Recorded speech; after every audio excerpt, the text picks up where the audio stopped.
എല്ലാവർക്കും food video മറ്റൊരു വീഡിയോയിലേക്ക് സ്വാഗതം. നമ്മുടെ ഓണം റെസിപ്പി സീരീസിൻ്റെ മൂന്നാമത്തെ വീഡിയോ ആണിത്. മൂന്നാമത്തെ വീഡിയോ നമ്മുടെ ഭീമൻ്റെ സ്പെഷ്യൽ ആയിട്ടുള്ള അവിയലാണ്.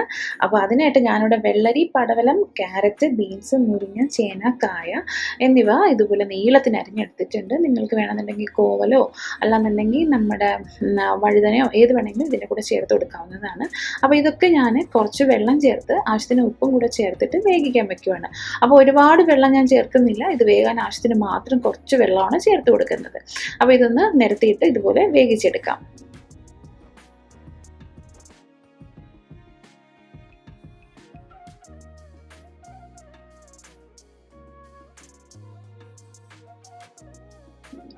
അപ്പോൾ ഇത് വേകുന്ന ടൈമിൽ നമുക്കൊരു അരപ്പ് റെഡിയാക്കി എടുക്കാനുണ്ട്.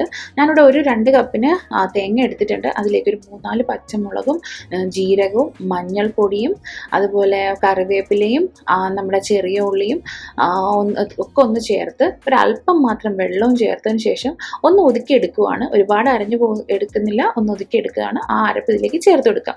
അപ്പോൾ ചില സ്ഥലങ്ങളിൽ ഇതിലേക്ക് വെളുത്തുള്ളി ചേർക്കാറുണ്ട്. അപ്പോൾ നിങ്ങൾക്ക് ഇഷ്ടമാണെന്നുണ്ടെങ്കിൽ വെളുത്തുള്ളി കൂടെ ചേർത്ത് കൊടുക്കാറുണ്ട്. അപ്പോൾ ഈ അരപ്പ് ഇതിലേക്ക് നന്നായിട്ടൊന്ന് മിക്സ് ചെയ്ത് കൊടുക്കുക. എന്നിട്ട് ഇനി നമുക്കൊന്ന് ഉപ്പ് ചെക്ക് ചെയ്ത് നോക്കണം. നമ്മൾ നേരത്തെ കുറച്ച് ഉപ്പ് ചേർത്തിട്ടുണ്ട്, പക്ഷേ അരപ്പ് ചേർത്തതിന് ശേഷം ഉപ്പ് കുറവാണെങ്കിൽ ഉപ്പ് കൂടെ ചേർത്ത് കൊടുക്കുക. വീണ്ടും നന്നായിട്ട് ഈ അരപ്പൊന്ന് മിക്സ് ചെയ്തിട്ടുണ്ട്. എന്നിട്ട് ഈ അരപ്പിൻ്റെ ആ പച്ച മണമൊക്കെ ഒന്ന് മാറാനായിട്ട് വെയിറ്റ് ചെയ്യുന്നുണ്ട്. ഞാൻ ശേഷം എന്താ കുറച്ച് ഉപ്പും കൂടെ ചേർത്ത് കൊടുക്കുന്നുണ്ട്. ഈ ഉപ്പ് കൂടെ ചേർത്ത് കഴിഞ്ഞാൽ ഒരു 2 മിനിറ്റ് കൂടെ കഴിഞ്ഞാൽ നമുക്ക് ഇനി പുളിപ്പിന് ആവശ്യമായിട്ട് ഒരു ടേബിൾ സ്പൂണ് തൈര് കൂടെ ഞാൻ ചേർത്ത് കൊടുക്കുന്നുണ്ട്. ആ തൈര് കൂടെ ചേർത്ത് കഴിഞ്ഞാൽ നന്നായിട്ടൊന്ന് ഒതുക്കി മിക്സ് ചെയ്ത് എടുക്കുക. അപ്പോൾ മിക്സ് ചെയ്യുന്ന സമയത്ത് ഒരു കാര്യം ശ്രദ്ധിക്കുക, ഈ പച്ചക്കറികളൊന്നും ഉടഞ്ഞു പോകാതിരിക്കാൻ ശ്രദ്ധിക്കുക.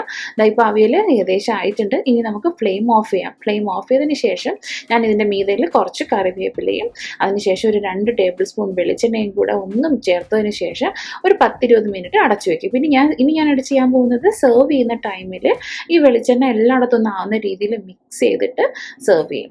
അപ്പോൾ നമ്മുടെ അടിപൊളി അവിയലൂടെ റെഡി ആയിട്ടുണ്ട്. ഇതുപോലെ ഒന്ന് തയ്യാറാക്കി നോക്കിയതിന് ശേഷം ഫീഡ്ബാക്ക് അറിയിക്കാൻ മറക്കണ്ട.